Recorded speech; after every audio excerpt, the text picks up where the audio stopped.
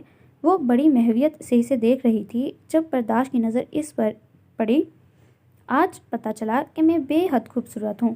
ویسے آپس کی بات ہے، کیا نظر لگانے کا ارادہ ہے؟ وہ مسکرایا تو آمرہ جھیم کر نظریں ہٹا گئی۔ شام کو سب نے آؤٹنگ کا پروگرام بنایا۔ موسم بے حد خوشگوار تھا۔ پہلے سب نے برگرز اور کوکس لیں۔ خواتین نے کچھ شاپنگ کی۔ آمرہ نے اپنے لیے کچھ نہیں خریدا۔ ارے آمرہ، تم نے تو کچھ نہیں لیا اپنے لیے؟ بھابھی نے اسے الگ تھلگ کھڑے دیکھ کر کہا۔ بھابھی، ابھی کچھ لینے کو دل نہیں کر رہا۔ ویسے بھی ابھی تو جہیز اور بری کی بے شمار چیزیں پیک پڑی ہیں۔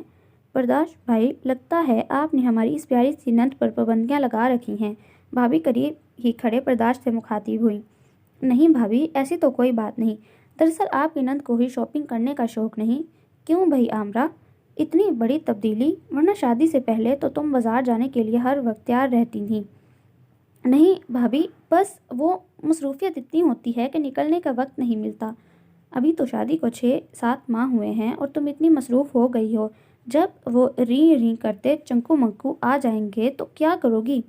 بھابھی کی اس بات پر وہ شرم سے سرخ ہو گئی، جبکہ برداشت زیر لب مسکرا دیا۔ آمرہ جویلری سیکشن پر جا کھڑی ہوئی۔ یوں ہی مختلف چیزیں اٹھا کر دیکھ رہی تھی جب کسی نے اس کی گردن میں چین پہنائی۔ سامنے ہی آئینہ تھا، وہ بخوبی برداشت کو دیکھ سکتی تھی۔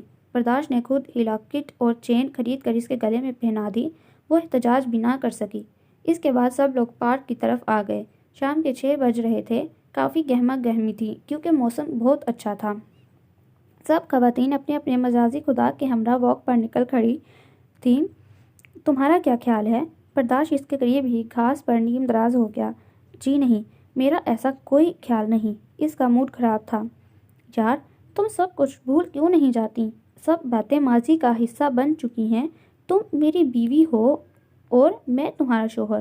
بھول جاؤ سب کچھ اور ایک اچھی اور خوشگوار زندگی گزارو میرے ساتھ۔ یہ آپ اس لیے کہہ رہے ہیں کہ جو میری عزت کا لٹیرا تھا اب وہی میرا شوہر ہے۔ میں چاہوں بھی تو وہ سب کچھ نہیں بھلا سکتی۔ اس خوفناک رات کا تصور ہی میرے رونگٹے کھڑے کر دیتا ہے۔ میں تو وہ بدنصیب ہوں کہ اپنے لٹ جانے کا ماتم بھی نہیں کر سکتی۔ اف ہو، تم اب بھی ایک پاک دامن اور عزت دار لڑکی ہو۔ تم سمجھتی کیوں نہیں؟ وہ تنگ آ گیا تھا اسے سمجھاتے سمجھاتے۔ پاک دامن؟ اسے نخوت سے سر جھٹکا۔ سنو، کیا شادی سے پہلے تم کہیں کمیٹڈ تھی؟ جانے اسے کیا سوچی؟ آپ سے مطلب؟ پھر بھی بتاؤ تو صحیح۔ جی ہاں، وہ جل کر بولی۔ کون تھا وہ خوش نصیب؟ آپ کیا کریں گے جان کر؟ روایتی شوہروں کی طرح اسے غیرت کے نام پر قتل کرنے کا ارادہ ہے۔ لہجہ بے حد طلب تھا۔ تم بتاؤ، میں سننے کی ہمت رکھتا ہوں۔ عمیر؟ واٹ؟ کیوں، کیا ہوا؟ شاید مجھ سے بڑی واقعی زیادتی ہو گئی۔ عمیر کا ستا ہوا چہرہ برداشت کی آنکھوں کے سامنے گھوم گیا۔ آمرہ محض اسے دیکھ کر رہ گئی۔ میں نہیں مانتی، یہ سب غلط ہے، جھوٹ ہے۔ ڈاکٹر کی رپورٹ تو جھوٹی نہیں ہے۔ یہ تو بڑی خوشی کی خبر ہے۔ میرے لیے یہ موت کی خبر ہے۔ میں دنیا کو چیخ چیخ کر بتاؤں گی کہ یہ بچہ ناجائز ہے۔ چٹاخ! برداشت کا ہاتھ اس کے گال پر انگارے دہکا گیا۔ کیوں؟ کیا بہت برا لگا؟ اپنے بچے کے لیے ناجائز کا لفظ؟ بکواس بند کرو۔ ہم قانونی اور شرعی طور پر میاں بیوی ہیں، پھر ہمارا بچہ کس طرح ناجائز ہو سکتا ہے؟ اس وقت قانون اور شریعت کہاں تھے جب آپ کے اندر شیطان سما گیا تھا؟ او مائی گاڈ! اب میں تمہیں کیسے سمجھاؤں؟ وہ سر تھام کر بیٹھ گیا۔ مجھے کچھ سمجھانے کی ضرورت نہیں۔ میں اب ایک پل یہاں نہیں رکوں گی۔ میں آج ہی گاؤں جا رہی ہوں۔ وہ الماری سے کپڑے نکالنے لگی۔ میں تمہیں گاؤں جانے کی اجازت نہیں دے سکتا۔ میں نے آپ سے اجازت مانگی بھی نہیں، وہ تنک کر بولی۔ صرف ایک شرط پر گاؤں جا سکتی ہو۔ مجھے آپ کی کوئی شرط منظور نہیں۔ ہٹ درمی کی انتہا تھی۔ یاد رکھو، اگر تم نے کوئی غلط حرکت کی تو انجام کی ذمہ دار تم خود ہوگی۔ وہ دھمکی آمیز لہجے میں کہتے ہوئے باہر نکل گیا۔ وہ گاؤں چلی آئی۔ کسی کو اس نے نہیں بتایا تھا کہ وہ برداشت سے لڑ کر آئی تھی۔ ہر دم اداس اور کھوئی کھوئی سی رہنے لگی۔ میمونہ پھپھو گاہے بگاہے چکر لگاتی رہتی، اور پھر وہ دن بھی آ گیا جب اس نے ایک گول مٹول سی پیاری سی بیٹی کو جنم دیا۔ ڈیلیوری لاہور کہ ایک بڑے ہاسپٹل میں ہوئی تھی۔ برداشت نے سنا تو وہ دوڑا چلا آیا، اس سے رہا نہ گیا۔ کیسی ہو عامرہ؟ عامرہ کے پہلو میں گول مٹول سی گلابی بچی کو بازوؤں میں اٹھاتے ہوئے اس سے مخاطب ہوا۔ یوں لگا جیسے اپنی زندگی کو بازوؤں میں سمیٹ رکھا ہو۔ وہ اپنے ہی وجود کا تو حصہ تھی، انسیت کیوں محسوس نہ ہوتی؟ آپ کو کیسی لگ رہی ہوں؟ اس کا لب و لہجہ بہت شیریں تھا، بہت دلکش، بہت حسین۔ تم نے مجھے آج وہ تحفہ دیا جو شاید اور کوئی نہ دے سکے۔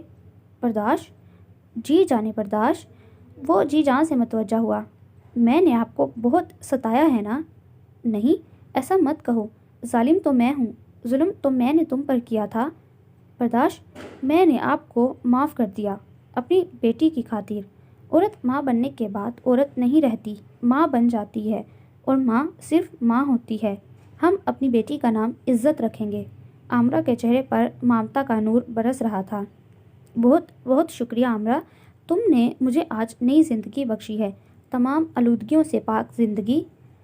عامرہ زندہ باد، عزت پائندہ باد۔ So listener, that was the end of today's novel. Hope that you like it. Do subscribe if you like. It is the only source of motivation for me, and also share with your family and friends. بہت جلد ملتی ہوں ایک نئے novel کے ساتھ، تب تک کے لیے اللہ حافظ۔